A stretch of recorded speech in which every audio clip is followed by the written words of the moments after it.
so I just wanted to say, in general, I'm disappointed in this process and in the fact that we're continuing to neglect buildings where we know that's a need, and certainly something like a new roof for Town Hall could be fit in here and seem very appropriate and sort of give to those of us who would like to see some of these pieces preserved. Thank you.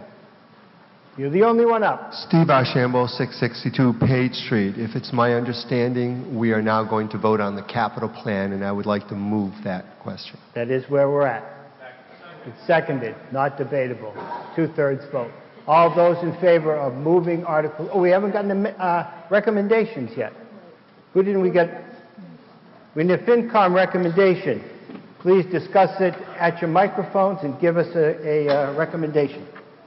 Oh, it's the Board of Selectmen. FinCom recommended approval. Board of Selectmen did not give us their vote. I'd recommend that the Board of Selectmen recommend approval. Is there a second? Second. Is there any discussion? All those in favor? Aye. Aye. Aye. Aye. Any opposed? Board of Selectmen recommend approval. Okay. All those in favor of Article 6, please signify by saying aye. Aye. Opposed? Passes unanimously. We finally got to the budget. Article 7, the budget. Mr. Toll. I move that the town vote to raise and appropriate $37,008,042.51, transfer $888,706.40 from the Sewer Enterprise Fund, transfer $59,959 from the Reserve for MSBA debt, transfer $1,118.89 from the Reserve for future debt premium, transfer $43,500 from the Artificial Turf Revolving Fund, and transfer $56,837.50 from the Water Betterment Revenue to defray the charges and expenses of the town for fiscal year 2020 of $38,058,164.30, and to fix the salaries and compensation of all elected officials of the town and any other items included in the budget of the town manager. Is there a second? Second. Thank you. I hope so. Selectmen, is there a recommendation? Yes, Mr. Moderator. In the warrant that was printed and mailed, we said deferred. On April 9th, the Board of Selectmen met and voted. We have a unique situation where we have a 4-member board. The vote to recommend or not recommend was 2-2. Therefore, we had no majority and we have no recommendation. Finance Committee. Finance Committee recommends approval. Okay. Town Manager, my notes say you're going to make a presentation. I am. Excellent. If everyone can refer to their green handout, it has a revenue expense summary, as well as your warrant booklet has a line item detailed budget. So the FY20 recommendation includes funding to cover all contractual, union, and non-union salary increases, and is a balanced budget proposal based on the use of recurring revenues for operating costs, meaning there is no request for a draw on free cash or stabilization towards the operating budget. This chart shows a breakdown of the sources of the town's revenues by percentage. Property taxes are our largest single revenue source at approximately 65% of our total revenues. State aid is our second largest revenue source at 21% of the total revenues.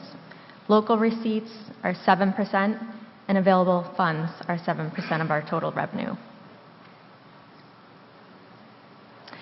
When we look at revenues from property taxes, we take the prior year tax base at a maximum of 2.5% increase per Proposition 2.5, add an estimate for property tax new growth, and include the debt exclusions for the school and pavement management projects to obtain the maximum allowable tax levy for fiscal 20, which is $27,953,184.38. New growth, which is the newly captured real estate and personal property taxes each fiscal year, is a component of the revenue received from property taxes. Here's a slide with a 5-year history of our new growth. The estimated new growth for fiscal '20 is $375,000. The governor's budget, House 1, was released on January 23, 2019, and this budget recommendation includes the governor's state aid proposal.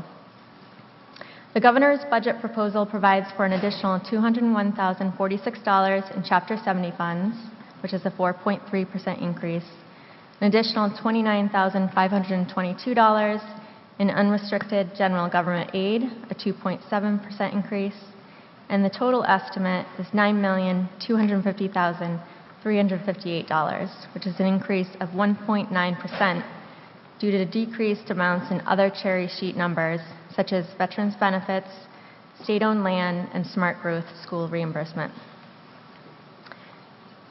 There is also $17,686 in 40S smart growth money in the governor's proposal, and this is included on both the revenue and expense side.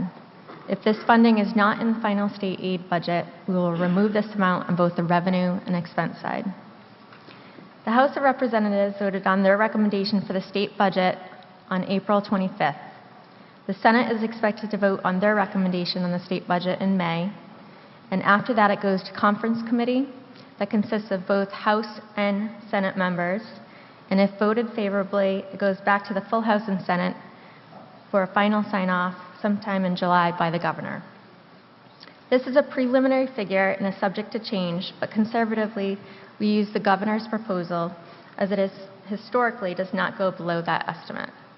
Any changes to the state aid figure can be adjusted at the fall town meeting, Local receipts is another revenue category. The estimate being used for local receipts for fiscal '20 is an increase of 2.36%, or $69,336 over the previous year's estimates. Motor vehicle excise tax, licenses, permits, fees, and fines are examples of local receipts. These revenues tend to be elastic revenues as they are very dependent on the economy. By keeping our local receipts revenues conservative, we end up with a positive free cash amount the following year that allows us to continue to fund our capital needs and put away reserves in the stabilization, special purpose stabilization, and OPEB trust fund. If we raise these, we would need to justify our increase to the Department of Revenue, and we would decrease the amount available for capital stabilization, special purpose stabilization, and OPEB.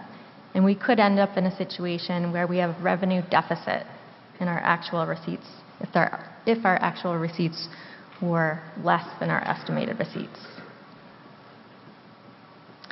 Revenue estimates for available funds includes the level-funded MSBA reimbursement amount of $535,316.89 for an old school building project, the indirect costs for town services and debt payments attributed to sewer enterprise and water enterprise, the use of $43,500 from the artificial turf revolving fund debt for fiscal '20, the use of $6,350 from bond premiums reserved for capital, the use of $171,781.68 from prior year's unexpended articles for capital, and the use of $1,297,731.96 from free cash to offset the fiscal '20 capital plan, OPEB, regular stabilization, and deposits funds into the special purpose stabilization fund and Article 24.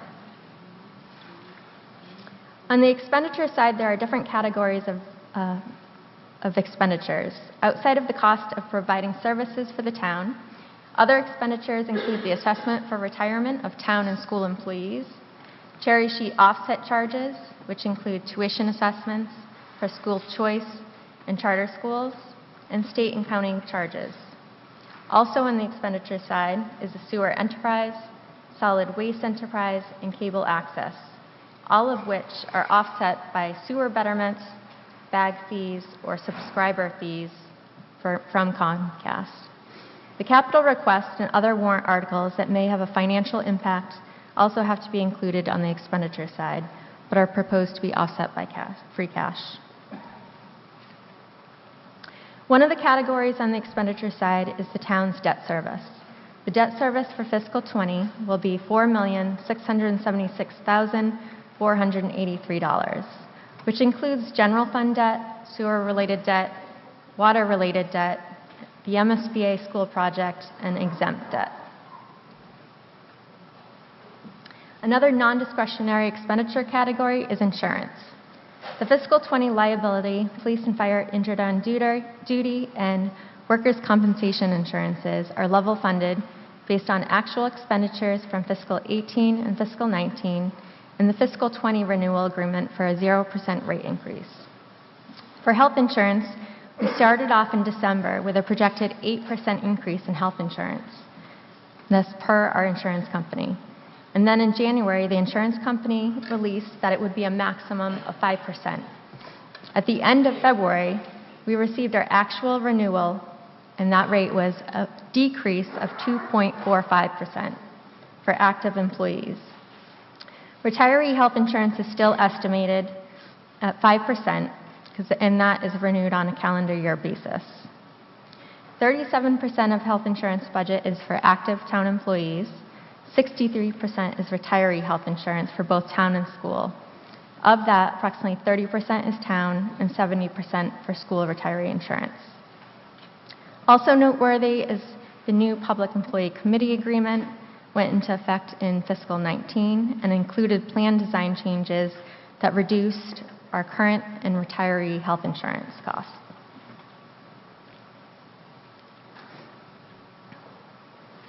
In December, departments were sent budget documents and were asked to meet a target budget that included contractual increases in level-funded all expense categories.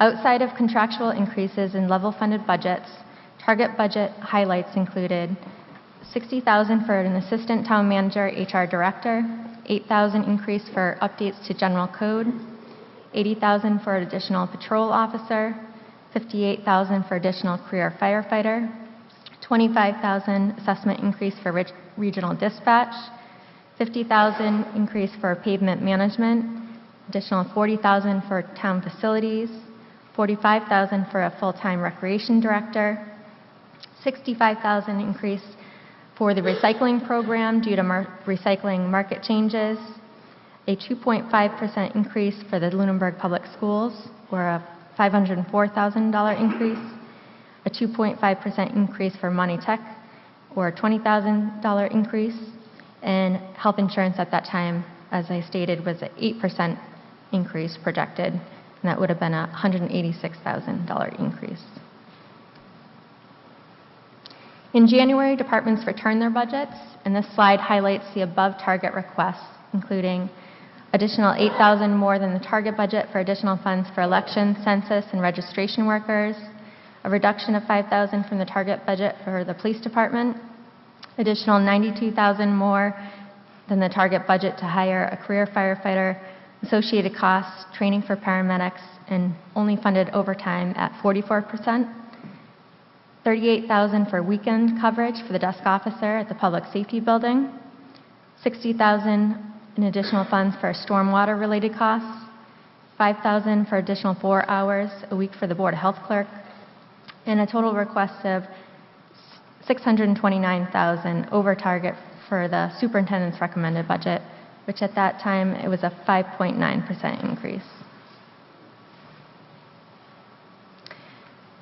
On February 14th, the town manager presented the budget, and the highlights from that budget included it funded the target and above target requests for the assistant town manager, HR director, the election, census, registration worker salaries, and software costs, included an additional 2 hours a week for a staff librarian.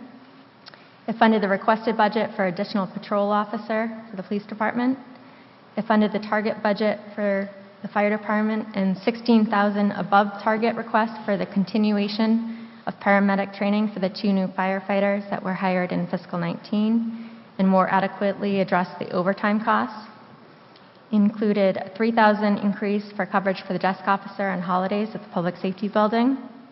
Included $50,000 for pavement management, additional $40,000 for facilities, and $20,000 for a part-time recreation director, an additional $60,000 for stormwater, included the $62,000 for the recycling program due to recycling market changes.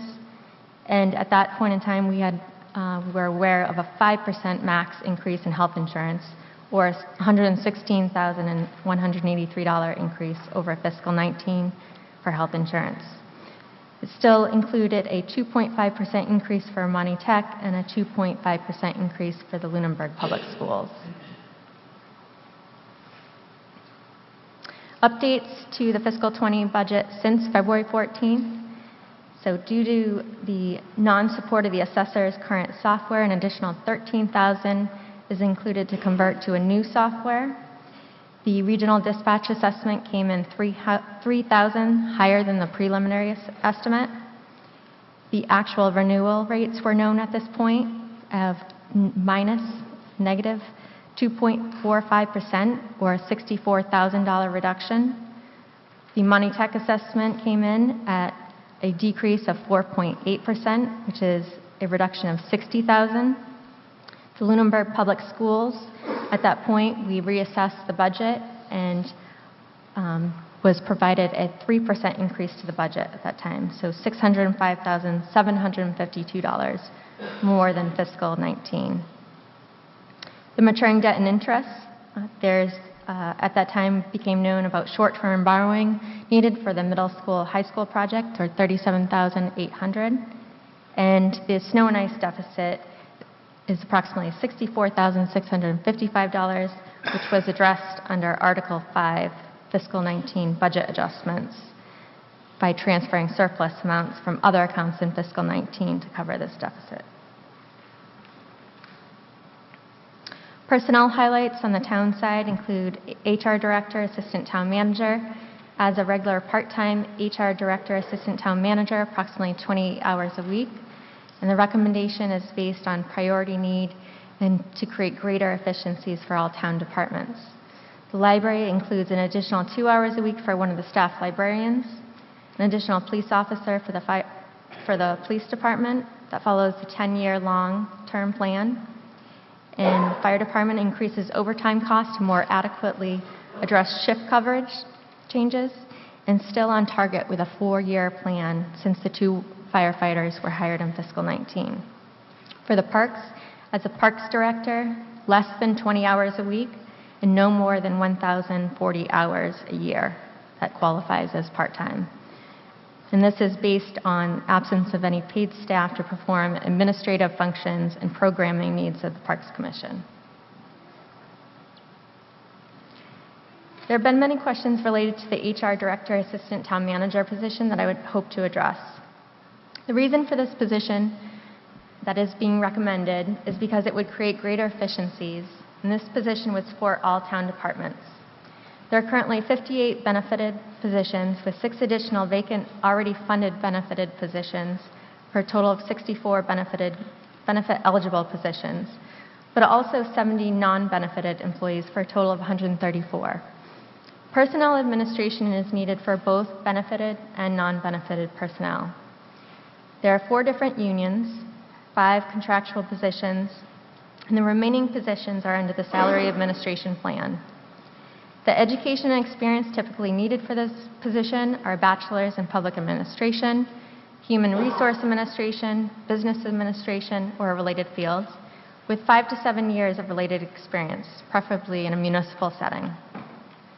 Part of the duties would include working with the department heads on hiring, disciplining, and termination of employees, which includes researching and creating competitive compensation systems to retain qualified employees, research, prepare, and recommend personnel policies and practices, assist in interviewing and selection of candidates, provide guidance to all department heads regarding personnel policies and procedures, grievance procedure administration, investigate, mediate, and resolve personnel problems, employee recruitment, develop orientation procedures and oversee orientation for new employees, maintain and recommend revisions to the employee handbook.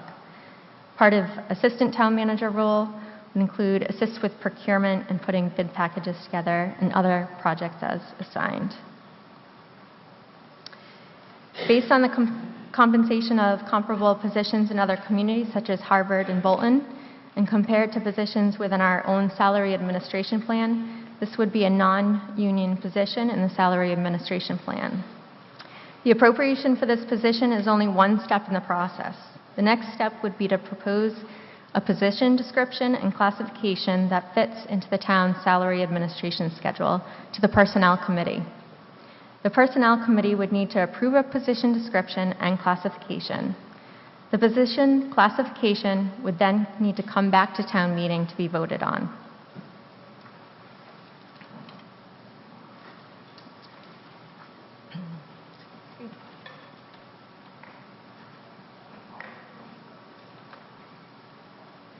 Miss the slides. Sorry. This slide shows that all the roles of the town manager under Article 4, Section 2 of the town charter.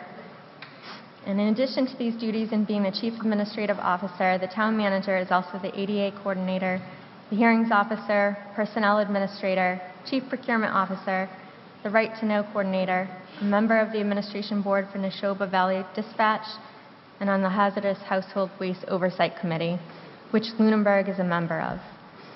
This position, in my assessment, will create greater efficiencies for all town departments and is a reinstatement of a position that was cut in fiscal 13. Creating this position will not eliminate the town manager's involvement in personnel issues, but as allowed under the charter, the town manager can delegate duties to a subordinate. Right now, there is no one to delegate to. In my assessment of the organization, this is a priority need and would improve operations. There have also been questions about the need for a Parks Director position. This need was expressed by the Parks Commission since 2016. This is a part-time, non-benefited position for no more than 1,040 hours a year. Duties could include coordinate use of the fields and parks under the Parks Commission, process payment of bills and handle receipt and reconciliation of fees for use of parks properties, ensure staff at the town beach has everything needed to operate the beach and convey policies established at the Parks Commission meetings to the beach director, organize, coordinate, supervise community recreation programs, including sports leagues for youth and adults, work with the Park Commission to determine if establishing recreational programming would be of interest to the community, oversee maintenance of fields and park assets, answer questions and concerns from the general public. And just for point of information, this position already exists in other towns such as Harvard, Southbridge, Ayr, Littleton, Rutland, Townsend, and Lancaster. This is another priority need, and right now these duties are being done by the DPW director and a volunteer commissioner. There's no other paid staff at the DPW to perform these duties. In conclusion, the fiscal 20 budget fully funds all contractual union and non-union contractual increases. It is a fiscally responsible budget by incrementally increasing staffing needs balanced between all departments and includes planning for future capital and liability costs. This year has had its challenges when it came to the budget. Like all towns, the needs are always greater than the resources, and therefore it is all about balancing all the needs of the town. The town and the school department have worked cooperatively and support each other. We are committed to working on a long-range plan to try to incrementally address everyone's needs. At this point, I would like to invite Dr. Kate Burnham to present the school budget. Dr. Burnham, your first town meeting. Welcome to town meeting. Isn't this exciting?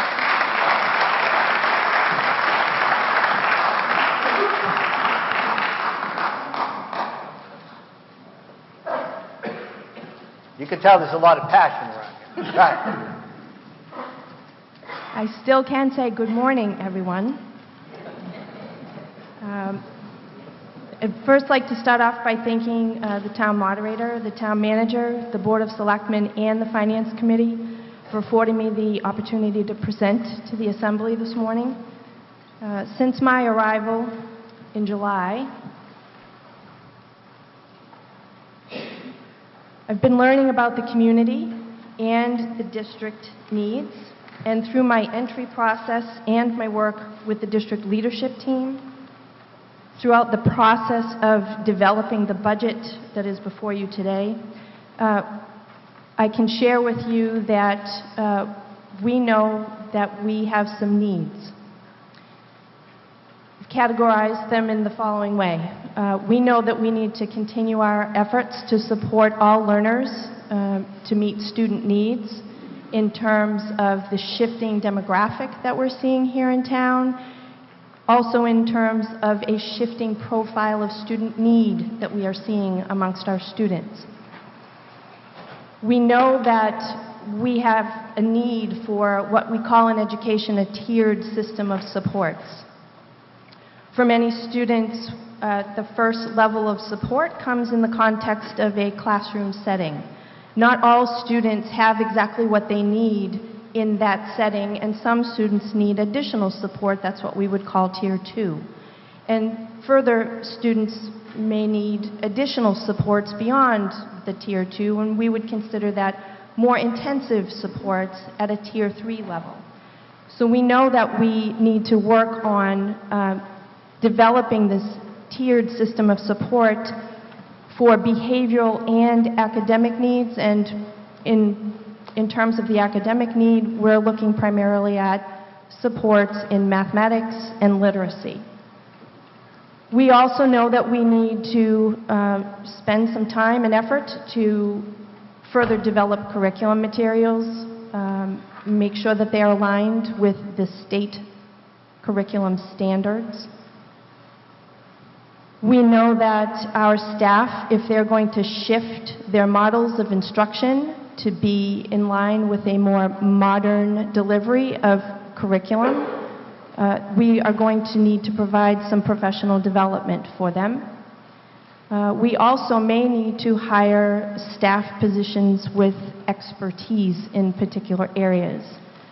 Additionally, we know that technology is a necessary tool for a 21st century education, and this proper use of this technology as a tool is going to require some professional development for our staff.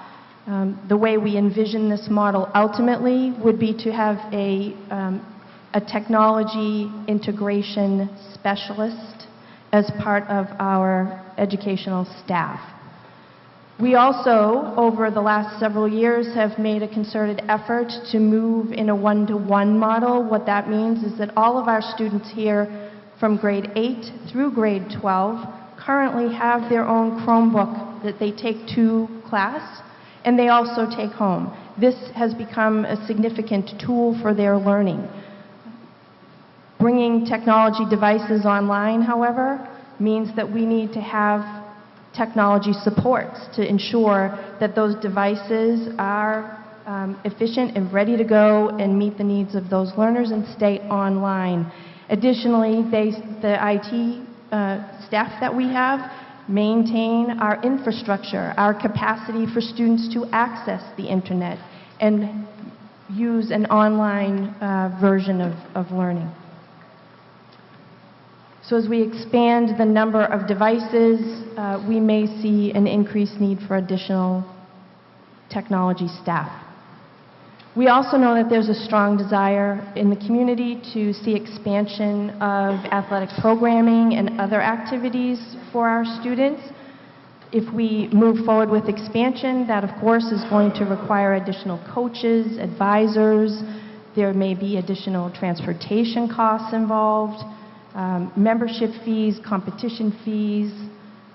We envision any of this sort of expansion would occur under the same model that we have currently, whereby athletes would pay a fee to participate in an athletic program. Additionally, our students here at the middle high school also pay an activities fee. So any additional expansion of programs we would see falling under this sort of umbrella.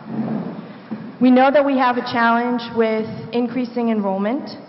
We have seen the enrollment increase steadily, slowly, over the last 4 years. However, we did see a significant increase in kindergarten enrollment in this current year as compared to last year.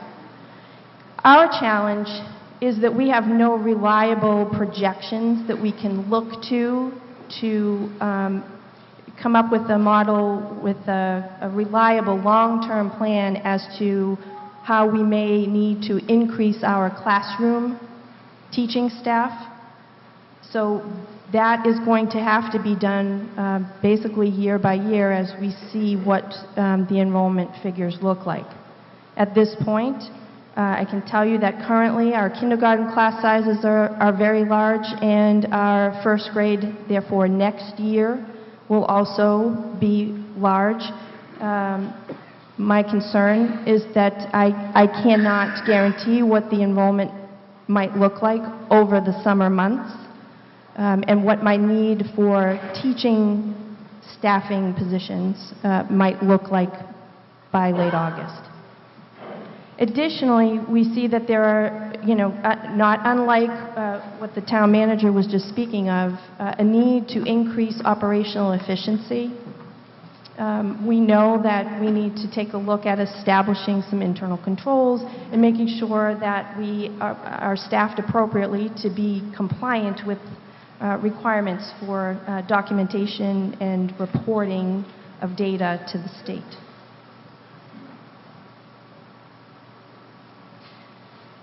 So we undertook the development of the budget with a few overarching principles and goals as the guiding priorities.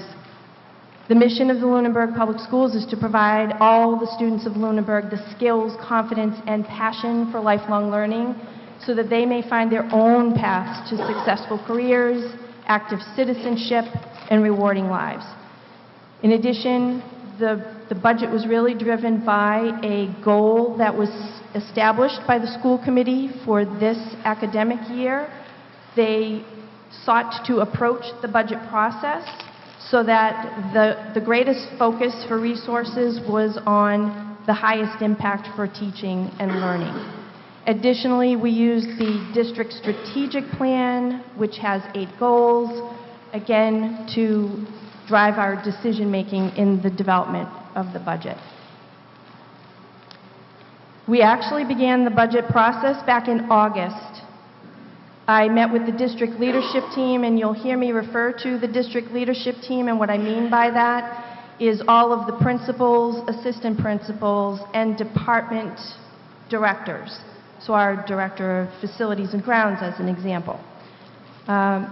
The team met and evaluated the goals of the strategic plan to determine which of those 8 goals had the highest impact on teaching and learning, and those have truly guided the work that we have done year-long. In October, department leaders and building administrators were asked to submit their budget requests for the FY20 year, and keep in mind the priorities that I have just mentioned in the development of their requests. In November, the budgets all submitted were reviewed by myself and Mr. Cassidy, the finance director for the school department. Each of the members of this team requesting an increase presented to the entire district leadership team the request with a justification or rationale for the need. And then the team prioritized all of those requests. In December, we took those requests forward to the school committee and presented them as the proposed FY20 budget. By January, we had made presentations of this budget to all of the staff. We held 2 community forums, and in late January, we learned of the town manager's target budget for the school department being a 2.5% increase over the current year. In February, an update was provided to the school committee estimating at that time, a reduction of potentially 9 FTEs, full-time employees, to close the gap between the budget that we had presented in December and that 2.5% increase target. In March, adjustments were made to reflect final numbers on health insurance costs, which has already been indicated was a decrease, transportation costs as a result of a contract bid. At this point in March, the final proposed budget for the school department was actually now a 4.2% increase. We recommended reductions to close the gap to meet that 2.5% target when we presented to both the school committee and the finance committee in March. And by late March, we learned that we would see an increase of 3%, not 2.5%. So again, we took a look at the gap between the 4.2% proposed budget and the 3% budget and made final recommendations of a 3% increased budget to the school committee in April. It was voted and approved by the school committee on April 24th. I think it's worthwhile to explain to everyone, there's been a conversation here today with the theme that needs have been identified, and within the school department, needs have been identified. I want to take you back to the list of staffing positions that were identified back in November, early in this process, by the district leadership team. They included a central office secretary, a first grade teacher to accommodate that large kindergarten class size for next year, paraprofessionals, most of those positions being at the primary school, an athletic trainer position, a unified basketball coach, 2 student custodians, a literacy coach, middle school coaches, a director of teaching and learning. This district has not had a curriculum director type position in 7 years. We also identified the need for an additional kindergarten teacher and paraprofessional, a dean of students, which would be a stipended position, one at the primary school and one at Turkey Hill Elementary, the need for a technology teacher who would also serve in the role of coach for other teachers in their use of technology in the classroom, and associate coaches. The team prioritized that list, knowing that that was a very significant ask of the town. At that time, back with an estimated increase that we were planning for with health insurance costs at an 8% increase, that whole list that I just presented would have been an overall increase to our budget of about 8% at that time.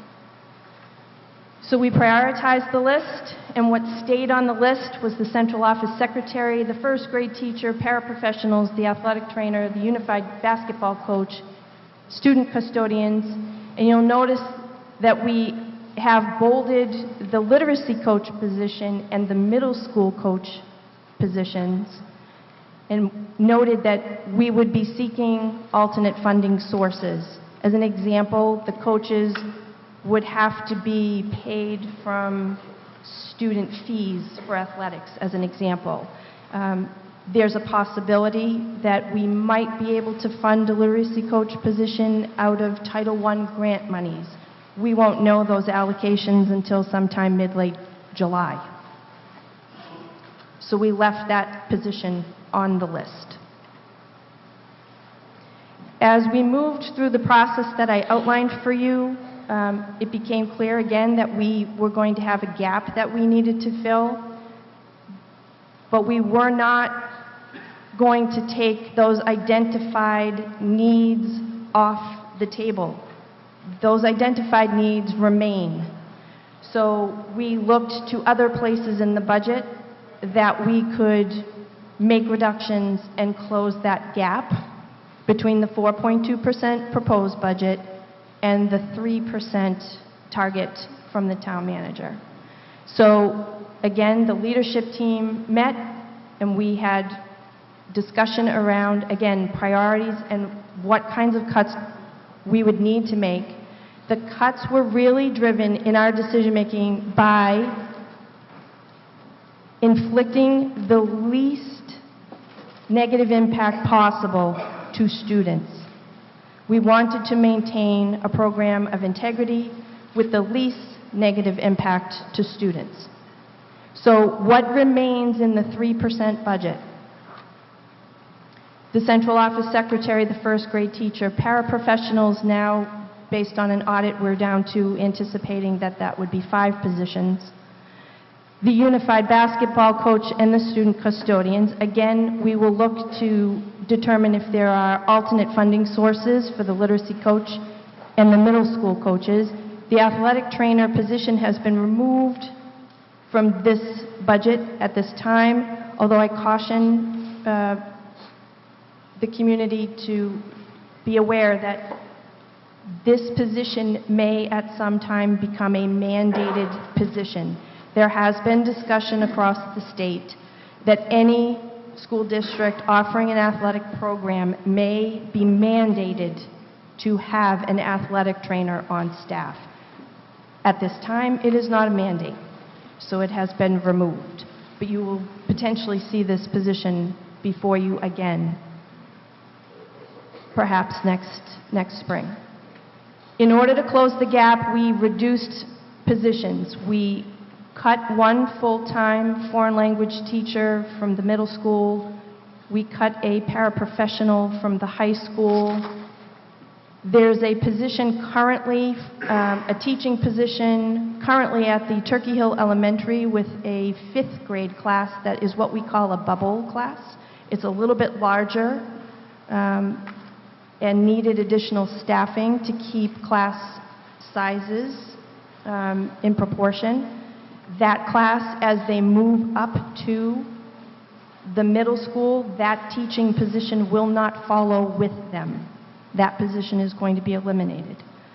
Mr. Santry will be, the principal of the middle school, will be reassigning a current 7th grade teacher to teach 6th grade to accommodate the larger class size that is coming in. We are also eliminating a part-time greenhouse manager at the high school and a part-time secretary position at the Turkey Hill Elementary. This is where the 3% increase budget breaks down. Total salaries and total expenses. And you can see, and I want to make sure that it's not misleading, the total salaries, you can see that the increase is a 3.1%.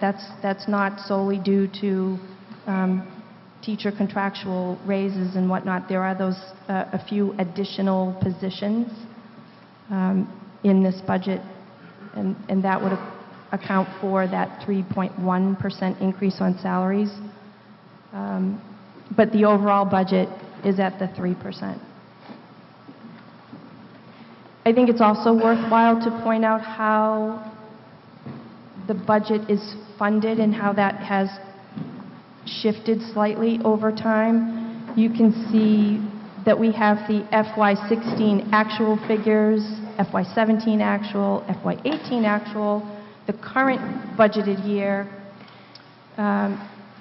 Chapter 70 funds have accounted for an increasing percentage of the budget over this last 5 years or so. And the portion of the budget that is funded locally, you can see is being reduced gradually over the last 4 or 5 years. Another piece of information I think is worthwhile sharing is the per pupil expenditure.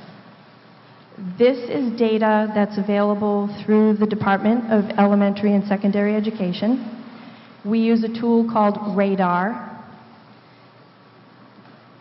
And when you log in, the tool automatically pulls up 10 districts that are comparable to yours in one of two ways. They pull for you a comparison group based on districts with a similar student population. They also pull for you a comparison group based on community wealth. We took a deeper look at a smaller subset of those communities in that very first grouping at the top, and if you grabbed a packet on your way in, there's a full-page slide version of this in your packet so that it's more readable. Uxbridge is a community that is in both of these groups that are automatically pulled by that radar tool. Tingsboro is a community that has a similar student population, and Air Shirley is a district that has similar community wealth. When you take a look at the per pupil expenditure, and that's based on in-district spending,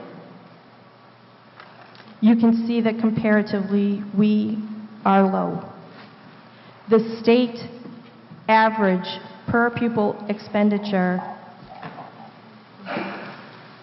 is at $15,000 and then some, whereas Lunenburg, we don't even hit the $13,000 per pupil. Again, this information you can find on the Department of Education website. You can look at this for yourself. It's also in the packet of material that was available to you at the table. The entire slide presentation, including this information, along with the budget sheets and a narrative that provides for you a description as to every position that has been identified as a need, those that are funded in this budget, those that are not included in this budget, and an impact statement for each position that we eliminated to reach this budget. All of that is in one document that you can find from today's town meeting on the school department website, along with all of the budget documents that have been part of this process since December.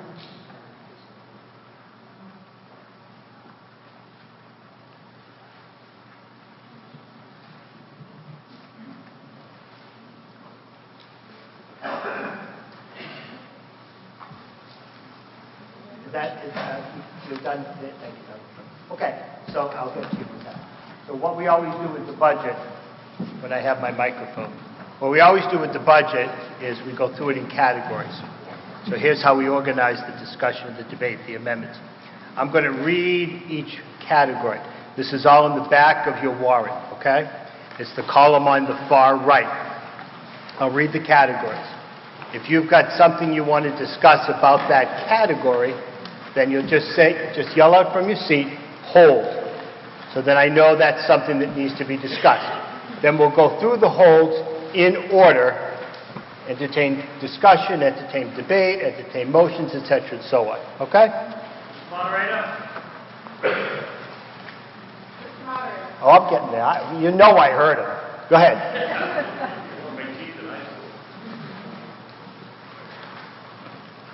Mr. Moderator, Yes. Before we do that exercise, I'd like to make a couple of comments, overall comments, that don't have specific reference to a specific category. I'll allow it. Go ahead. Okay. I have documentation. Yeah, who are you? yeah. Not baiting me, kid. Dave Rogers, 82 Highland Street.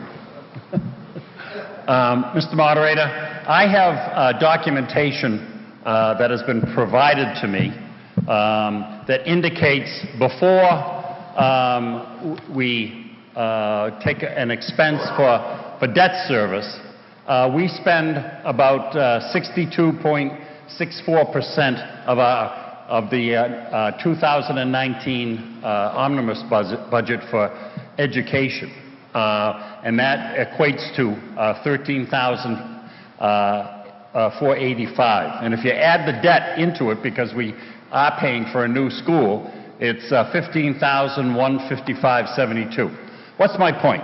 My point is that historically, Lunenburg has always faced up to the responsibilities of funding education, and I think that we will continue to do that. At least I hope so. But you have to look at it in the total picture, okay? The other thing that we have to take into consideration, I think, is overall, all the departments of the town have needs.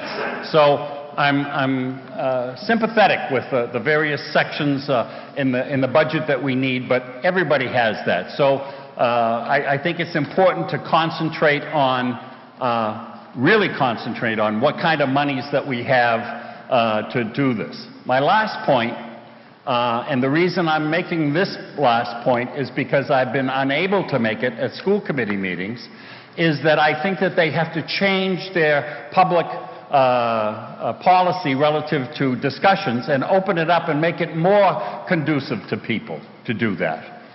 Because right now, you can only speak about the budget, and that which comes up, you have to write a letter to the superintendent to get So I offer that as an overall request. And thank you, Mr. Moderator, for giving me that latitude. You got it. Okay, so going through the categories, and again, call out hold if it's something on that category that you want to discuss or debate. Mr. Moderator. Oh, okay. Ms. Luck. I would like to be able to understand where the HR director position, which section that's in. Okay, fair.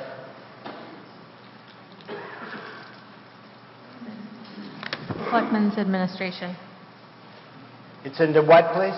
Selectmen's Administration. Selectmen's Line Administration. 19. I read general comment, so is that under general government? Yes. Okay, Line that- 19. Okay.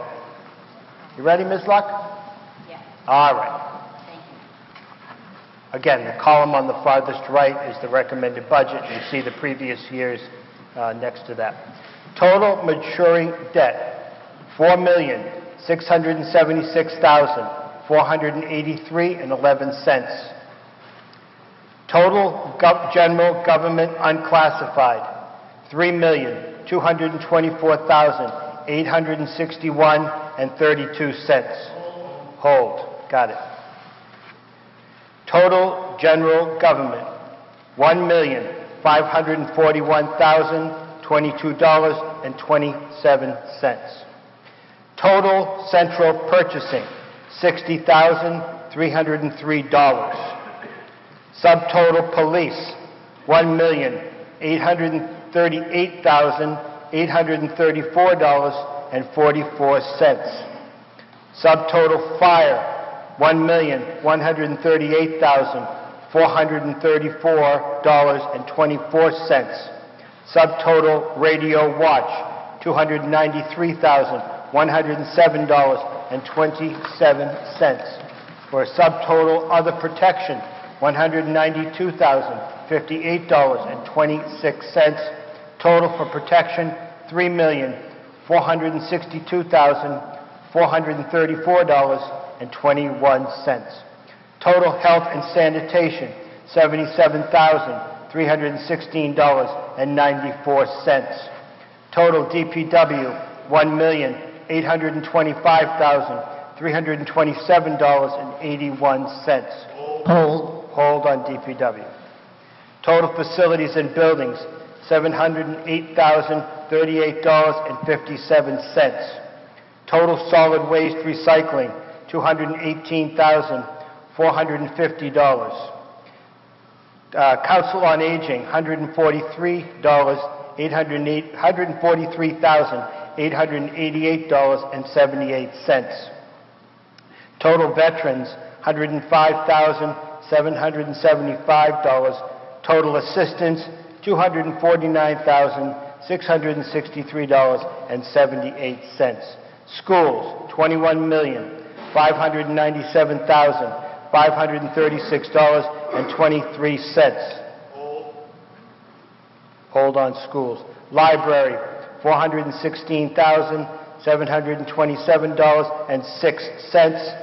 Total omnibus budget, which we'll vote on at the end if there are amendments, $38,058,164.30. We'll go back to the holds just to keep them organized, do them in order. So the first hold is on total general government unclassified. Stephen, can I ask you to come down and fix this thing for me so I can wander around because I get stuck behind this podium? Thank you. Go ahead. Anybody want to talk about the hold on total general government unclassified? Mr. Moderator, Carl Lux, 50 Sunset Lane. I think I said hold on the wrong one. I thought that one was the next one, the total general government. Is there also hold on total general government? Total general government unclassified. Yeah. Somebody held, I think your wife, I think otherwise known as Selectman Luck, No. had put a hold on that as well. Point of order. No one put a hold on that. I think it was a misunderstanding because it sounded like the total general government. I missed the unclassified. Okay, so there's could not you a change hold that? on total general government unclassified? No. Fine. Everyone agrees? I don't hear anybody disagreeing. So the first hold, where did you intend to hold, Mr. Luck? The total general government. I just missed the Total unclassified general piece. government, $1,541,022.27. Yes, sir. That's the hold. Got it. Go ahead. Sir. Michael Ray Jeffries, 1170 Mass Ave, Lunenburg, Mass. I'd like to speak to the town manager's proposal for an additional HR position, line number 19. Am I correct on that? Thank you. It is my opinion that Lunenburg should be mindful of how good of an employer we are. I think that when it comes to the schools, we can speak about that later, I think that in many areas we are succeeding, and I think perhaps the schools are the best example of how good of an employer we can be. Certainly we can be better, but I think the schools are probably the only department in town, comparatively, that's fully funded. I'm using that as a contrast. I am a disabled veteran. I have neurological damage in my legs from my experience serving our country. So what concerns me is I think about, what if another service member worked for our town? What if they worked in the Ritter building? What would that experience for them be like when they have to walk across the street to perform their daily duties? I think we need to do more.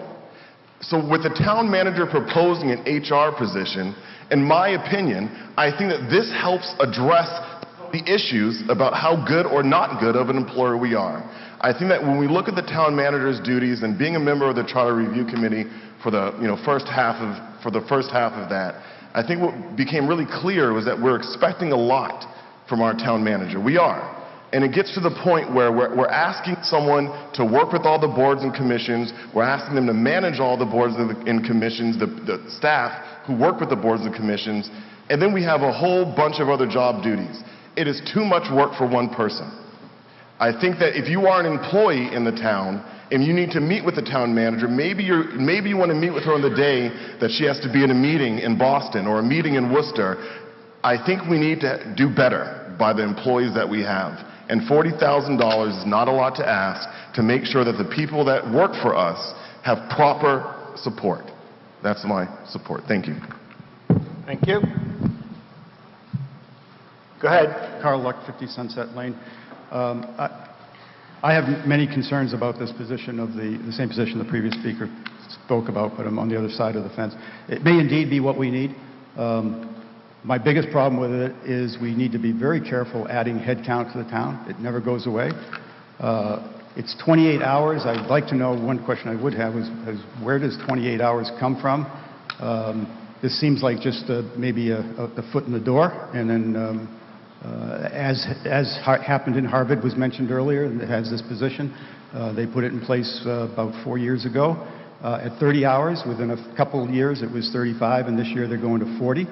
It's not a $40,000 position. It's a $60,000 position at 28 hours. It comes along with full benefits. There's another $22, I think, $1,000 or a little more maybe that's been put into health care for this position. This position by next year will be over $100,000 to the town. And that's still at 28 hours. When it goes to full time, you can do the calculations. I think the biggest problem is I don't think the community has had an opportunity. This hasn't been discussed. It wasn't even discussed meaningfully at the Board of Selectmen. I don't think the town has had an opportunity to discuss what is our next highest need for a $100,000 position. Is it really another manager? Or do the people doing the jobs, do they need more hours? They don't work full-time now. They work 34 hours. So I think the biggest problem here is, do we really want to add a $100,000 plus that'll grow to our management structure instead of the levels of doing job? Is it really what the town needs? We need to have a discussion. I don't think it's an urgent need. I think it could come back at fall town meeting after opportunity for the community to contribute and identify really where is the true need. We know we need police, we know we need fire, we know we need teachers. This would be, with no more argument than I've seen, this would be the third and I think a couple more before, probably the fifth priority that I think the town needs. So I think we need time to really get the town's input on really where do we want to spend $100,000 of money that will never go away and only grow. Thank you. Oh, you switched sides on me. I did. The line was shorter over here for a second. Sarah Kammer, 304 Lancaster Ave. In reference to some comments from previous speakers, one before the budget and one after the budget, I want to point out the numbers that the superintendent posted already. The schools are not fully funded. If they were fully funded, she wouldn't be pointing out all of the other FTEs that she needs to reach the needs in the district. Additionally, comparisons on the DESE website show that Fitchburg and Leominster spend more per student than we do. That doesn't come up as comparable wealth because wealth is different between these communities, but they are our neighboring communities. So that's a point of order factually. The other thing I want to point out is, while I appreciate there is need for additional HR management in town, there is need for more teachers as well. And when I think of young children, a long-term plan to incrementally address the needs in the school does not take into account that there is a student there that if we take a very long time to address their needs, they are set up to achieve less, much less. And so when I think about HR managers, I think the most important HR manager we can have is one who develops literacy in our youngsters. And if we look at our literacy issues in K through third grade and on, we need that first grade teacher. We need those 2 kindergarten teachers. So I can't support adding an additional HR manager, town assistant at this time. Thank you. Thank you. No. Point of information, there isn't any amendment on the table at this point. There's no amendment on the table. All right. I have a question. I will likely propose an amendment, and then I will comment, if that's okay, Mr. Moderator. My question is, exactly what is the fully burdened cost of the proposed assistant town manager position, and what line in this budget is it hidden in? Line 19 Okay. is the salary for $60,000. It's included in that. And the health insurance cost is approximately $22,000. And that line is located where? Under group health insurance, line 6. Line 6. Okay, which we did not put a hold on, apparently. No. Well, just because you didn't put a hold on it doesn't mean that we can't address it. I want to be clear on that. Okay. Just the holds are so that we kind Yes, of sir, I know where understand. people are focused. Right. Okay. So I'd like to propose an amendment to reduce line 19 by $60,000 and to reduce line 6 by $6,000. Was that the number? I heard a second. I'm sorry. Kind of quietly, but I heard Excuse a me. second. You've got a microphone and everything. I apologize. To reduce line 6 by $22,000. I apologize. Okay, so that I have it clear, reduce line 19 by 60,000 and reduce line 6 by 22,000. Is that correct? Yes, sir. Thank you. And I got the second before. Go ahead. Okay, so we're going to talk about this category, but let's try to focus on the motion as well. Yes, sir. So, Mr. Moderator, I do want to point out, I just got a question from a gentleman sitting here. I have not proposed where to put that money at this point. We can discuss that perhaps later in the discussion. We can. My name is Peter Beardmore, 282 Pleasant Street. This year, revenues in the town of Lunenburg are up 4.2%. Revenues. Our omnibus budget is up 3.2%, but that excludes an awful lot of spending, which includes the capital plan, which we passed a little bit earlier. General government unclassified is up 8%, protection is up 7%, DPW is up 9.4%, schools are up 3%, but when you extract the Monty Tech cost savings, it's actually up 2.6 in terms of what we're actually spending here. Excuse me, when you include the Monty Tech expense, not when you exclude it. The numbers that the superintendent put forth, I think, affect not just those of us who have children in the school department who are being affected by the changes in resources that are being made available, but we're all going to be, because while enrollment is going up drastically at the lower grades in our school system, our test scores are going in the wrong direction. The wrong direction. And there's been an online discussion over the course of the last couple of weeks as to what our tax rate is and how it compares. It's in the upper echelon per $1,000. That's going to continue to go in the wrong direction if our test scores continue to go in the wrong direction.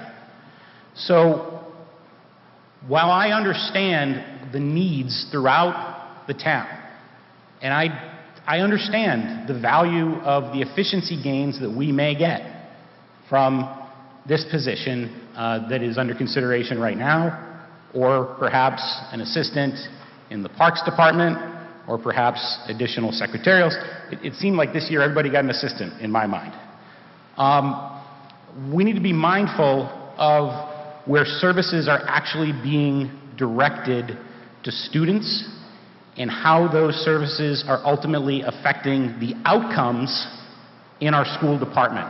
I attended a few meetings this spring, and when the superintendent presented the longer version of the budget that she presented earlier today, she made a comment that I repeated and she validated following the presentation, which is we are not adequately resourcing the needs of all of our students. So as our needs change, as we are shifting resources downward to the primary school, for example, we are going to have less resources in the high school if we're left with the same amount of money. So the purpose of my amendment, and I understand that the amendment needs to be considered as is, as you know, specific to this line, but my intent is to take a really hard look at particularly the areas of additional spending that we're making throughout the town and thinking about how that money may be being directed with all the best intentions, but directed away from outcomes that our kids, our students in our school system are ultimately going to benefit from. Thank you. Thank you. I know you're the only one in line, but there's like 5 people in that line. So I'm going to have to call on them first. Go ahead. Oh. Yes, you. Me. I had to write mine down. Go right ahead. Marie L. Birchfield. One whoops. Rose got One whoops? Where is that? Thank you. Emerald Place. Thank you. I attended every Finance Committee budget meeting completely. And you brought cookies to them all, right? I brought cookies. For those of you that want to be on the It didn't get Finance other people Committee. to come.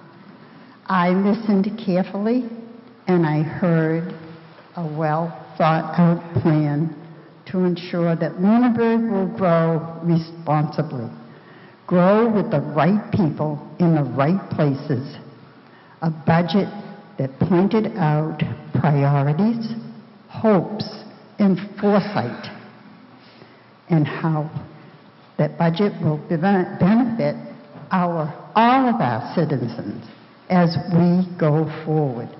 I strongly support the budget. I also strongly support an HR position in order to move Lunenburg in a positive direction. Thank you. Sir? Steve Weaver, 288 Holman Street. I'd like to say that about the recreational director and the HR director. I think that there is more needs that the town should be looking at. And I'd like to hear from Selectman Luck and Selectman Adams on this, because they brought up some very good ideas at the Selectmen's meeting about maybe an engineer, maybe, as Adam Burney said, that we need a consultant. I run a business with 400 people, and I am a veteran also. But I don't think that the town needs an HR manager at this time. Thank you. Okay. So he's calling you out, ladies, if you would kind of give your input on the HR director and the Parks director, I believe he said. Be happy to. For one point, the roles and responsibility of the town manager have not changed one iota since she was hired in 2017. So this is the job she applied for and took. It's interesting to me that it's listed under Selectmen's Administration when the Selectmen weren't even asked about this position. We learned about it when the town manager made a presentation to the Finance Committee in February. So there was no discussion before, and there's really been no discussion since. There's been some defense of it, but no discussion of what does this town need. The public safety has a 10-year plan to increase personnel. The town has no such plan and has spent no time talking about it. I know from my work on the Stormwater Task Force that the town is preparing to spend about $600,000 over the next 5 years on engineering consultants. The town belongs to a 30-town member stormwater coalition, and I am the representative there. I'm on the steering committee. Most of those towns have town engineers. They can't do all of the work, but they do a significant amount, so the towns aren't paying consultants to do all of this engineering. Our town also, the sewer commission, the sewer department also needs consulting, engineering consulting. If we hired a town engineer, maybe that consultant, maybe the sewer commission could pay for part of the engineer. And I'm not saying that town engineer is what we need. It's just one of the many things that should be discussed before we make a decision. Once you bring on a full-time staff employee or even a part-time employee with full benefits, it's not, that person's not going to go away. We haven't spent any time thinking about this issue. We have to think about it carefully, lay out a 10-year plan. What do we need? When do we need it? How can we hire people gradually over time? The Board of Selectmen voted 2-1 to remove these positions from the budget.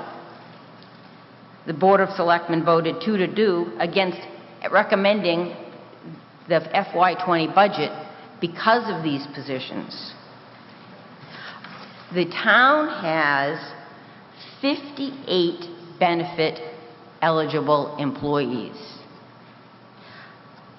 I have no personal knowledge of personnel or retention issues. The department heads handle hiring at this point. Let's see, what else? Many of our town employees currently work 36 hours. They could be working 40 hours. We could add a half a day on Friday if we wanted. There are ways that we can try to accomplish getting more done without hiring staff. Or if we do need to hire staff, we can do it with a well-thought-out plan. Maybe these two positions are exactly what we need. We just don't know that yet because we haven't looked at the whole picture of the town globally. Ms. Adams. Okay. I just wanted to start with a question that's related to my response for the superintendent. Thank you for your presentation. And my question revolves around the first grade teacher hiring. Does that make it 7 teachers for that grade? That makes them at 6. Okay. I didn't understand the question or the answer. I didn't hear the answer. Well, I'm looking for the class size in terms of how they're growing, how many total teachers that the current kindergarten class will require next year. Okay, so if we could get an answer at the mic. Thank you, Dr. Burnham. Currently this year, there are 6 kindergarten classes with 25 students each. This year, there are 5 first grade classrooms.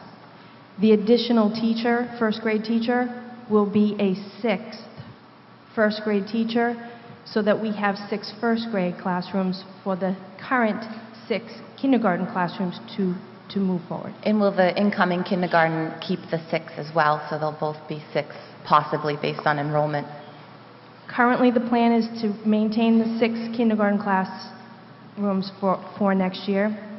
Again, I'm watching enrollment closely to determine whether or not that 6 number in kindergarten will be sufficient.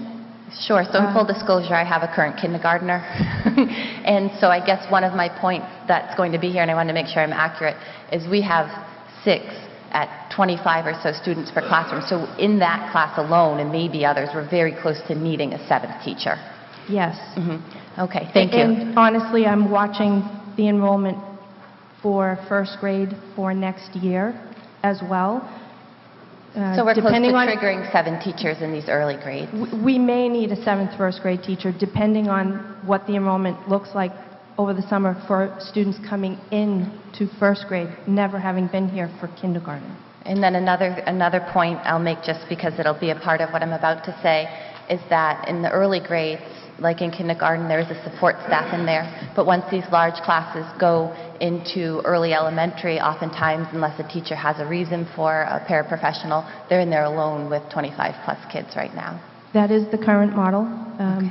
Again, we'll watch enrollment. If the class sizes are larger for next year and I don't add a 7th first grade, we're already looking at the schedules of paraprofessionals in the building.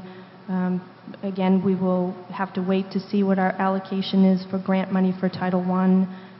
I may be able to provide some part-time additional support in those classrooms through the grant monies. It has to support the Title I aligned priorities, however. Okay, thank you. It's part of my comment. I just wanted to make sure that I had the needs accurate, but Selectman Luck has a question while you're here. What is the enrollment number that'll trigger a 7th teacher in first grade? You know, you're at 25 now for 6 classes. What would, in your head, trigger a 7th? It's really going to depend. If I get to a threshold where we're exceeding 27 in a classroom, I definitely am going to be looking. But it will depend on the shifting needs that I see with enrollment coming in over the summer. There are other factors at play. Perhaps we have additional students that are in a position where they require English language learner supports. Again, to put students like that in a large class size, it's a significant disadvantage. So I am going to be watching. I don't know that there's an exact threshold number that I'll hit that will automatically default, but I would feel very uncomfortable going any higher than the 27 number. And if there's a way for us to work, you know, with a 26 number, that would be all the better. I would like to make a comment. As a former elementary school teacher, I wouldn't like to see the classes go any higher than 25. I think if 2 more kids come in, you should find another teacher. Okay, back to Ms. Evans. Okay, so in response to a previous speaker asking for the input, and bringing it back to the fact that what our motion is to remove a total of $82,000 from the budget on 2 separate lines to, which are currently in there to fund a assistant town manager / HR position. Now, the first we heard of that position as selectmen was when it showed up in the budget, and so my first thought and comment was, where has anybody ever expressed a need for this job? Before you go spending money on something, you know you need it. If your windows are rotten at the sill, you know you need replacement windows or to hire a contractor for new construction windows. Point being, you always know when there's a need, and you know when there's a need to spend money on that need. So when this position came up, my thought was, well, where did we ever hear we need this? Our town offices are only open 4 days a week. There are people that could work more hours. And in the past couple of years, the town manager last year during performance appraisal time expressed satisfaction with her performance on her job. And again, this would have been a time where I think I would have heard a need like this come up. I think it's important to know a need. That's why I just asked questions to the superintendent as an example. We know we need teachers in the early years. I think that's triggered by a lot of the new residential building in Lunenburg. My youngest is a part of the kindergarten class that might need to trigger a 7th teacher, and that class could potentially just continue to grow. And if incoming classes used to always need about 5 teachers, if we're at the point where they're needing 7, that's a staffing need. We know we're going to need that. My other examples, what got me involved in town government was advocating for increased funding to public safety. For a school resource officer, I felt we needed one, but therefore you need the staff funding. When I spent a lot of time going to finance committee meetings advocating for the addition of that one staff position, everybody talked about the long-term cost and the importance of considering adding staffing, because it's a yearly cost and it really doesn't go away. And so even when I was advocating for a school resource officer, because we didn't have one in the schools, it was like, can we fund another position? Can we staff another position? And last year there was advocacy for adding EMT. Again, it's something we do need, and that position was discussed at length. Here we have this, we really haven't had a discussion about need, and I go to the schools and then I go back to what got me into town government, was advocating for increased funding to public safety. We hear the mention of the 10-year plan of adding 1 officer per year. There's, not based on my opinion, but based on the facts of other communities our size, we are so far behind in staffing our patrol officers that adding 1 per year doesn't catch us up. It keeps us at really what I think is an understaffed amount of officers. There, again, my point in all of that is we know there's a need for that type of staffing. So I would totally support the amendment to strike this for now, and like Selectman Luck said, if we can really assess the need, then it can come back. But there's so many other needs, especially with staffing, that I think throwing money at a job that we've never heard we needed, even if it would be helpful, I mean, there's things I could spend money on that would help me, but I don't need. And so I would please suggest you vote based on whether or not we need this, and at this time I haven't seen evidence as such. Thank you. I'm going to go to Ms. Doherty first, all right? Thanks. Susan Doherty, 10 Harbor Terrace. I'm also the director at the Lunenburg Council on Aging. I'd like to say that I've been employed here for the town of Lunenburg for 25 years now. I believe we had this HR position before. Maybe it wasn't called HR, but it was somebody who took care of this, even if it was for a brief time. I absolutely see the need of this position. I believe the town manager has been thoughtful in this process, and I support her 100%, and I also support a parks director. Having kids, they're grown now, but going through, Little League and all that stuff, I think it's a needed thing. And that's all I wanted to say. Thank you. Yes, I just wanted to comment on the... And your name again? Oh, Mike Clark, 275 Cross Road. On the charts that were presented on school comparisons by community. And, Lunenburg's a nice rural suburban community with a decent per capita income, but we're not wealthy. We're not a Concord or a Carlisle or Wellesley. And so you look at these funding formulas, and I'm not sure what they're based on, per capita income or reduced and free lunches. But, we're competing, and I saw a post from our senator on getting some health grants and funding from the state for communities. And Fitchburg got $170,000. Leominster got $145,000. Lunenburg got $3,000. So we're getting like a 40th or 50th of the money that some of these other cities are getting. And when you look at the debt burden we're carrying, we're up there with Fitchburg. Leominster has no debt, So although maybe the demographics and all the state's funding them significantly, they don't need it. So I would encourage people to really push on our state senator and our state reps to look at these funding formulas now. Because these cities are a giant suction for money, and we're kind of in the, we're doing okay, but we're not a wealthy community. But I think the demographics, we're not getting the money back that we should from the state, and we should have something with our funding formula where they're pushing on these cities to operate profitably and get more of the funding back to us, our rural, suburban, and suburban communities. And we've been running budget surpluses, and the money's there. So I would encourage that to happen.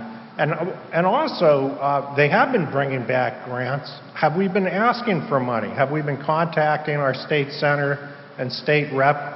We saw we were awarded a check, I forget for what. But are we really pushing on these people to reduce our need for capital expenditures because we could get money through the state if we asked for it? Thank you. Somebody say, are we asking for money from the state? We are. Okay. I would hope. Representative Benson. Lots of it? Yes. Yes. Okay. We got Dooley Bertrams, but I'm going to go with the mother now. Were you done, Mr. Clark? No. Well, sorry. The other point too is, we had a town manager, and there was a big push. We needed a bigger vision. We needed a chief accounting and financial officer. So we rewrote the charter for that. We created the position. We funded it, and the charter was rewritten for that. And if I read the charter correctly, the maintenance and operation and all of our buildings belongs with the town manager. So I'm wondering, and we seem to have a conflict of the selectmen wanted to create ownership of the buildings and direct these studies and all, when I think it should be for the town manager. And now if we hire an assistant town manager, we're putting more resources into town management. Are we going to let them run to the charter and actually manage the buildings and put the plans forward, or will we have competition with the selectmen, wanting to take that task? So, to me, if we go forward with this, we should feel compelled to follow the charter. We'll have a strong town management position. and let them come up with what we need to do with these buildings and put a plan forward. Thank you. Now, I've got dueling Bertrams, but I'm going to go with Mom.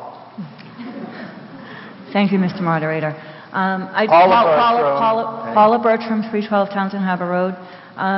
When I started working for the town back in 1987 in the Selectman's office, it was the office of the Executive Assistant. And there was an assistant to that assistant, and I came in as a clerk. The amount of work that comes in is very high volume. That's why they had 2 secretarial positions that were assisting the executive secretary at the time. For many years, we had an assistant to the town manager. That position was eliminated because of budget cuts. We had employees that worked 40-hour weeks. Those were reduced to 34 hours or 36 hours because of budget cuts. We continue to cut our town employees. I absolutely recognize the needs of the schools. I have 2 children who went through Lunenburg school system, and I have 4 grandchildren that 2 of which are going through Lunenburg Public Schools. So I fully support the schools, but you also have to understand that we only have so much revenue, and we have to balance the needs of the town and the school. As I said, the administrative assistant position was eliminated from the budget of the Selectmen because of a budget crunch.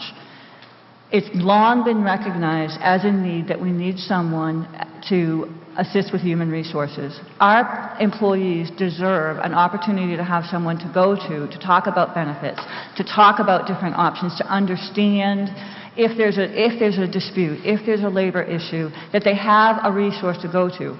We have to be practical in what we're asking our town employees to do. The town manager has an incredible workload. Our DPW director does as well. We've put so much on our staff in an effort to conserve money that we are at the breaking point, in my opinion. In order to have things run efficiently and to look at grants that were talked about, which I fully support, you need the staff in order to do so. And to expect people to continue to working to an overwhelming workload is, in my opinion, is just not practical. If you look at our past town manager, the HR director was identified as a need. It was completely identified as a need and expected to be funded, and has consistently been cut from the budget. So to say that this is not a position that you've heard about, I've certainly heard about it. I served on the board for a number of years. I've certainly understood the need ongoing. As far as the park director, we have over 100 miles of road in our community that are managed by the DPW director. To expect that individual to also support our parks, which are in sadly need of maintenance and in sadly need of a plan to bring them up for our children, and to look for grant opportunities, to manage them effectively, to do scheduling, it's a position that's greatly needed, and I would urge you to vote down this amendment. Thank you. The former Ms. Bertram. Now... Amanda Moore, 110 Mulpus Road. My mother stole a little bit of my thunder, but I am also a town employee and have been employed by the town since 2011. I would just like to speak about that I do not support this amendment. This need was identified as a town manager. As my mom just said, I believe as of up to 2013, this position was titled Assistant Town Manager did exist and was eliminated as part of budget cuts. I do think as a town employee that this is something that we need. We don't have someone to go to if there is an issue, if you do have a grievance or an HR person, that person would be Heather. But our town manager has so much on her plate already. I understand that the school does have a similar position. In town, we have a person that does payroll and handles all insurance issues, but not for human resources for employees that I think is important that we should have. I think our employees are currently asked to do more with less, and this is something that I believe we should support. I do have a child in the same kindergarten class as the previous speaker mentioned, so I am aware of the needs of the schools. I also work for the police department. I helped create the 10-year officer plan. My argument would be that maybe this HR person could help develop a 10-year plan for our townwide needs. I think that would be a great thing that this person could be tasked to help create, because I think having a plan for the town for 10 years for employees would be important. So I support the budget as presented by the town manager. Thank you. I want to say that there are turkey and ham sandwiches outside. So if you want a sandwich and you don't want to get up, Joanna Ballard is back there, And if you raise your hand, I'll bet you'll go get you one for $5. And you can bring it back in and listen to the rest of this. Ms. Lizio. Rhonda Lizio, 181 Reservoir Road. I just wanted to comment that I do not support the addition of the 2 positions on the town side. I feel that we are heading for a recession, and I don't feel that it's wise to add any employees at this time. And as far as I do agree that the class sizes need to be addressed in the school, but in looking at their budget, I also see where I as a parent would feel class size as the highest priority. I don't feel that the school is putting the class sizes as the highest priority. When they have positions like social workers and many guidance positions that are not mandated,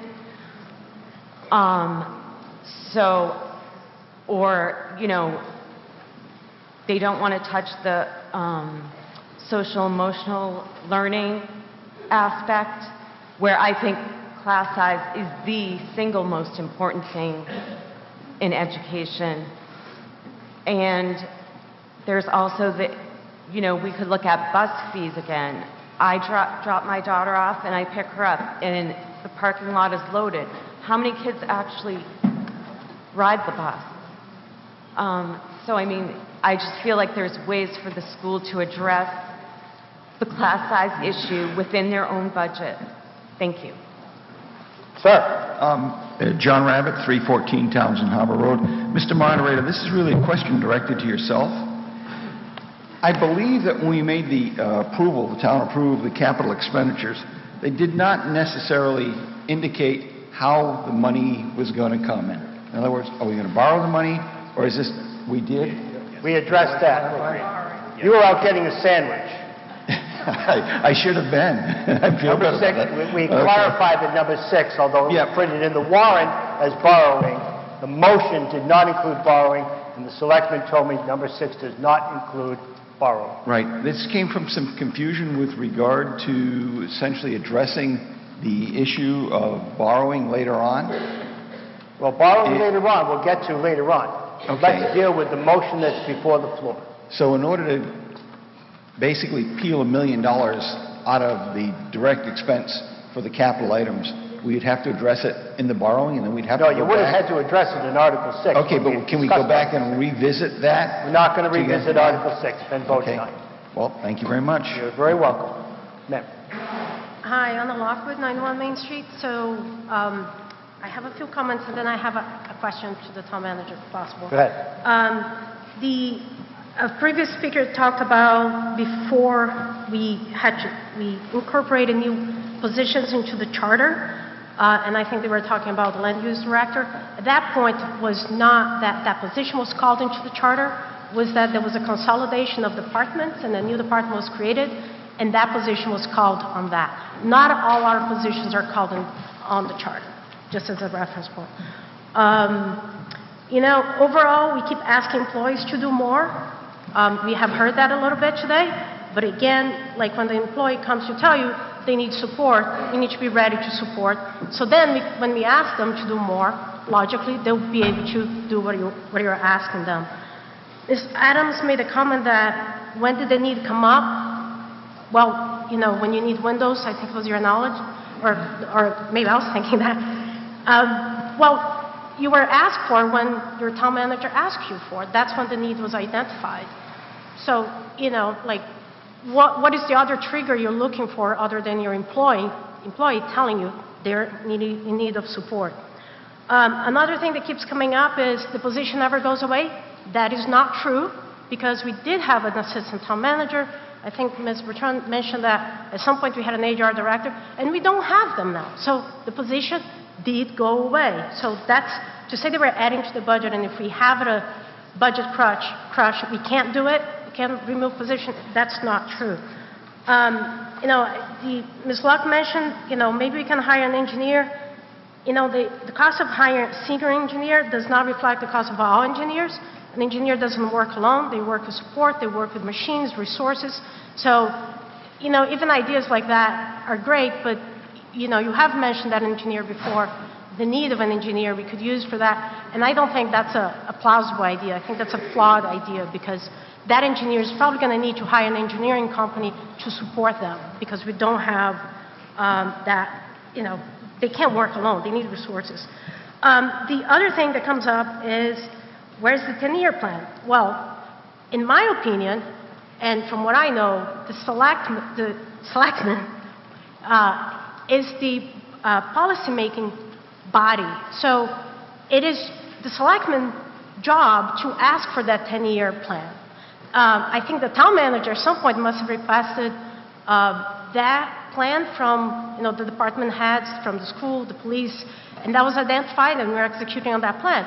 So I think the selectman needs to start making those plans and then execute that. Has our town manager being asked to create a 10-year plan for employees, or we are just saying we need that? Well, we need to plan on that. And I think that planning, the idea of when we start planning should come from the selectmen. And my question for the town manager is, you did give a presentation of all your duties, and I cannot imagine your workload. In the past year, can you just tell us a situation where you felt you had something you'd like to do, but you have so much on your plate that maybe there was a project that you couldn't follow through, or an opportunity to apply for funding? Can you just give us one or two examples of missed opportunity or something that you didn't do as well because you didn't have that support staff? Things that might have not taken as long as they did to complete would have been completed in a shorter amount of time. There are a number of goals identified annually that I work with the selectmen on developing, and certain projects, such as creating an employee handbook, has been a goal for the last 2 years. Did issue one this year to the board as a draft, but that project could have taken a lot shorter time. So that's an example, but could Do you go have on. more? So, just a couple. I know it's a bit of a... You're going to put her on the spot. What part of your job don't you do? Grants application, that's something else we have talked about it. Yes. Obviously, I'd like to apply for as many grants for the town as possible. Helps reduce our operating costs and can contribute to capital needs, capital projects. We have been successful in a number of areas with grants, but I think there's always more opportunities to go after more grant money. At some point, we had a request for, or we were applying for a grant to help with the animal officer.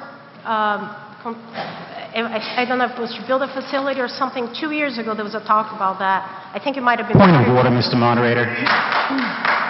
I'm sorry, what? We're getting way off topic here. Well, I'll decide. Mr. Beardmore, I'll decide that. That's not a point of order. Okay? Thank you. Thank you. Was that before you, applying for maybe a facility to support the animal officer? Was that before you?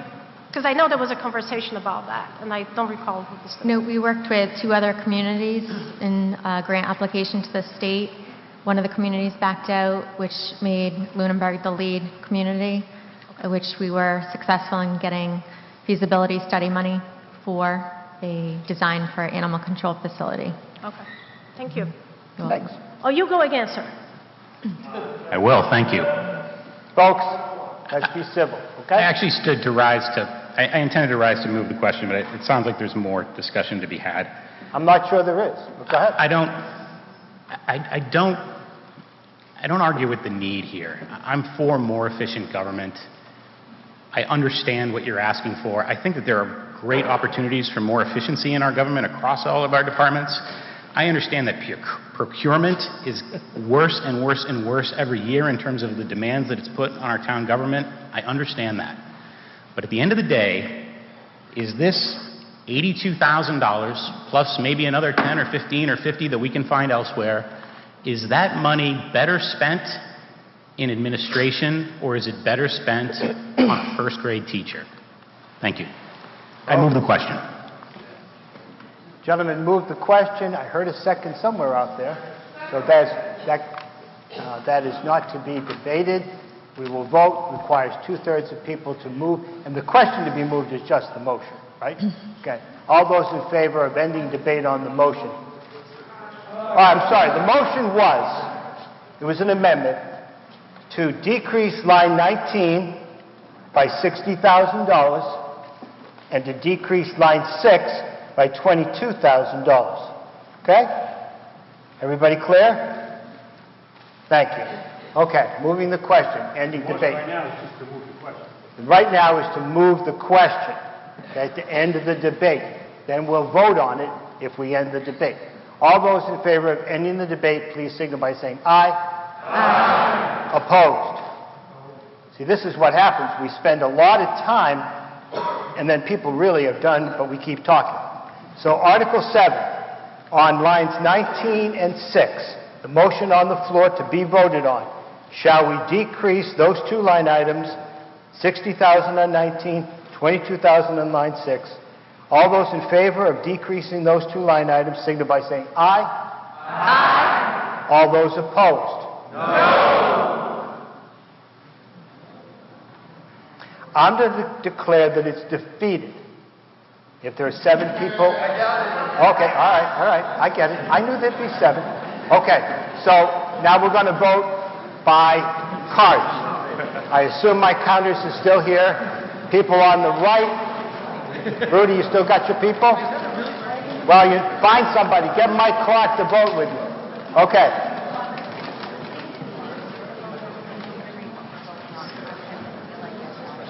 I tried to repeat it a couple times, but I will again. Thank you. Okay. I got counters left, right, and center. Do I have 2 in each section? Okay. So the people on the right are all the way down, including all of the stage. Okay? People in the middle, obviously the middle. People on the left. What we're voting on is the motion to delete from lines 19 and 6 the amounts that I read. That's all we're voting on now. Shall we delete those amounts from those two line items? Correct? All those in favor of deleting those amounts, raise your cards. Nice and high. The counters will announce from the microphones. And Kathy will tell you, a motion is a majority call.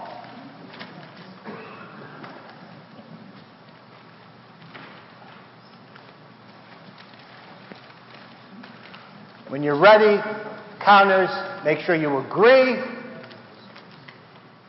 and then announce it from the microphone.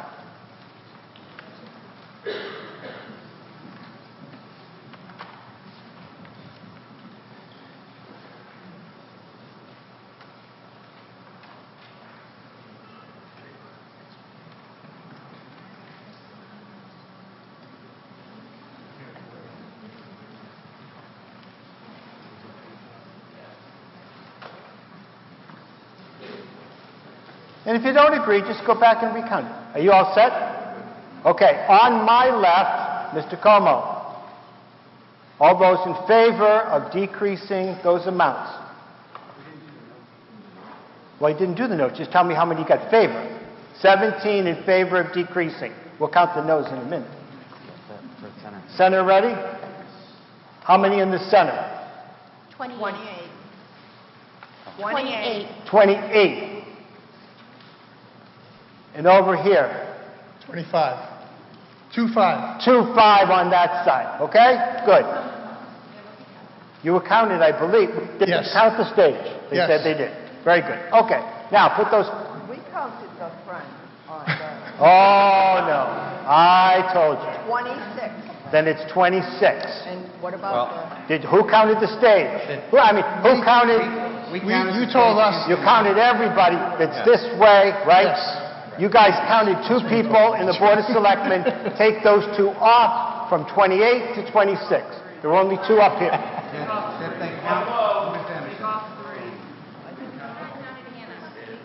They counted you. You did not count her. We're at 25. Now you're at 25. You're sure? You guys agree? 25 in the middle, because you counted these 3. We were originally at 28, now you're at 25. Sweet? Got it. Okay. Now, those that are opposed to reducing those 2 line items, you raise your cards.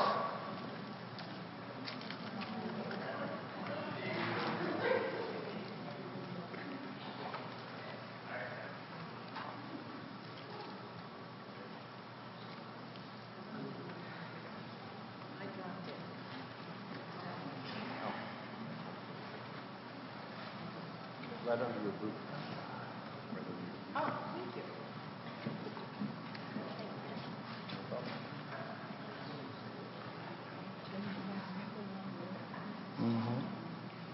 67 in favor. Right? Is that what you got? 50, 67. Okay.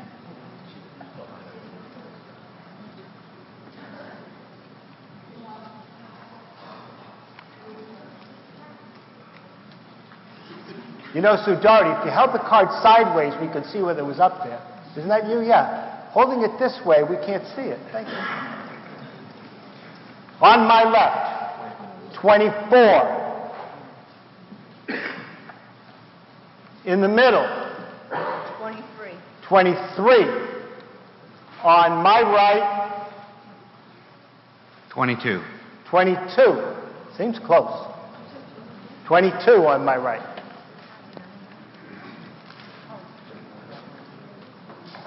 Got a calculator. Hold on. I bet everybody else has got their calculators.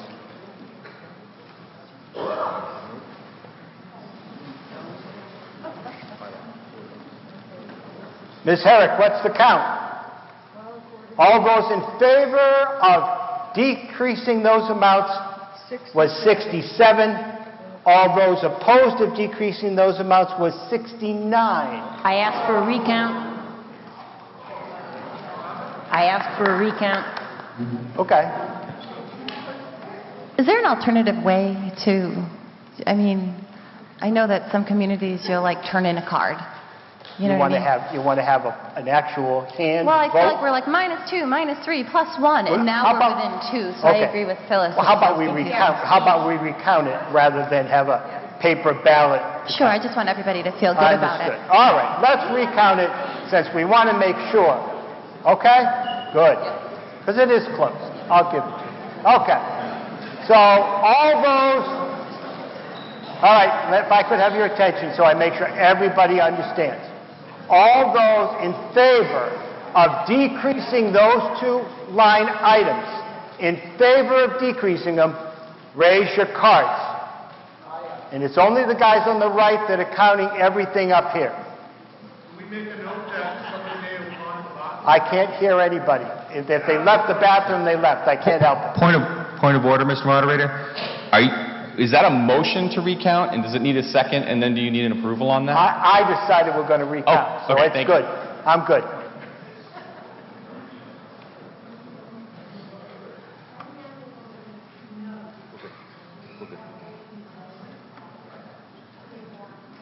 Mr. Prokofiew, I decided to recount because we did have a little confusion about what sections were being counted. You're welcome. Want to get it right. On my left, 17. Believed to be the same number. Are you ready in the middle? What is it? 26. 26. That number changes, but people can decide to vote or not vote depending upon how they feel. And on my right, 24. 24. I don't know if that number changed or not. It went down one, there's one up. Okay. Now, all those opposed to decreasing those two line items, raise your cards. Hi. Okay. 211 now. All right.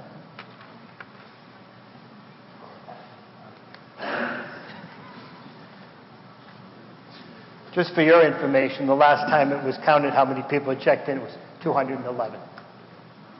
But not everybody will vote on every article, and people can change their minds.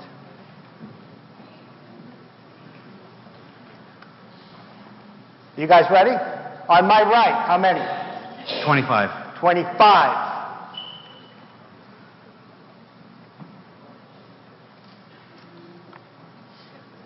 On the left, 23.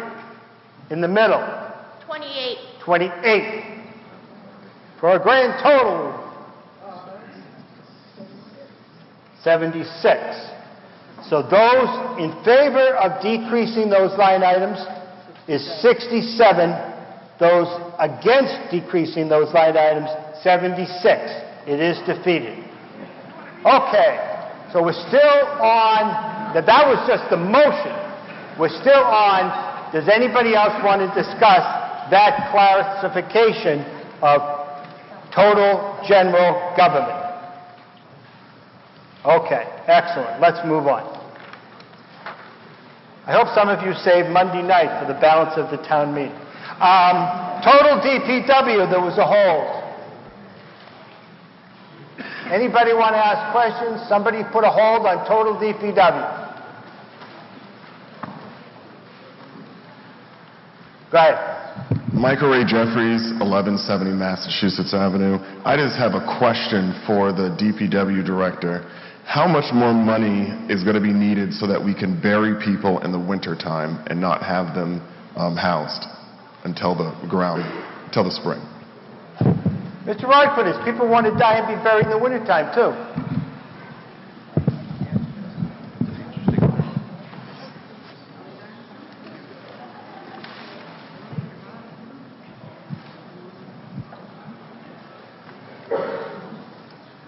Michael, just so I know the question, how much more money will it take so we will be able to bury people in the wintertime? Yes. I wish I had, I could perhaps get you that answer. I wouldn't just from the hip say exactly how much it would be. I know there are some factors that weigh into it. Machines, like in Fitchburg, machines that are put on the ground to melt the frost. That's a cost. There's a cost to open up the roadways, plowing, snow blowing, whatever. Those are the only two that come right off the top of my head.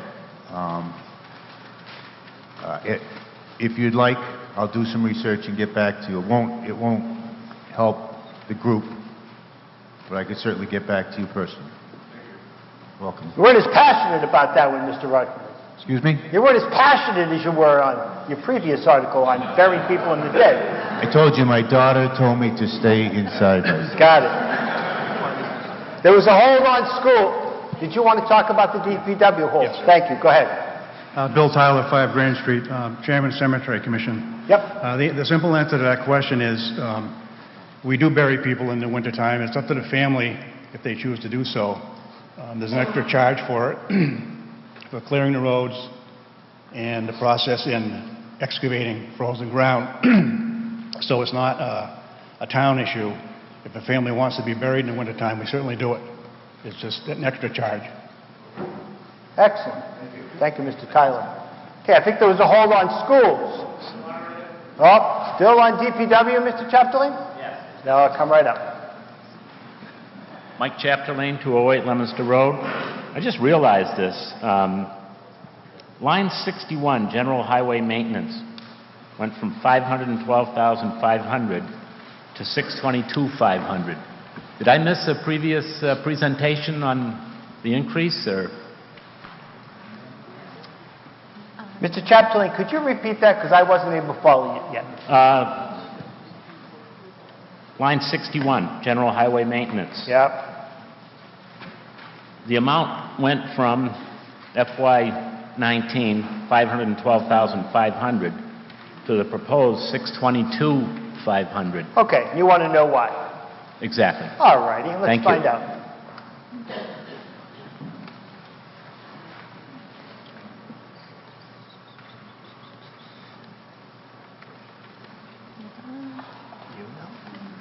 That should include the $50,000 additional for pavement management. I can't hear you.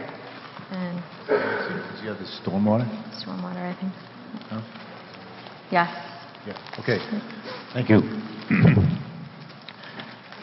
There's money that goes in pavement management. We have debt exclusion money. That's about $1 million a year. We have Chapter 90 money. That's about $460,000 a year. And then to further confuse things, we have a line in the budget that's pavement management plan. That increases yearly through the excise tax. Is that correct? It can be, earmarked, yes. But it's on a plan to go as high as $1 million, I believe, Yes. and top out. The other increase there was for stormwater mandate, and I'll tread on this lightly, but since no one's brought it up,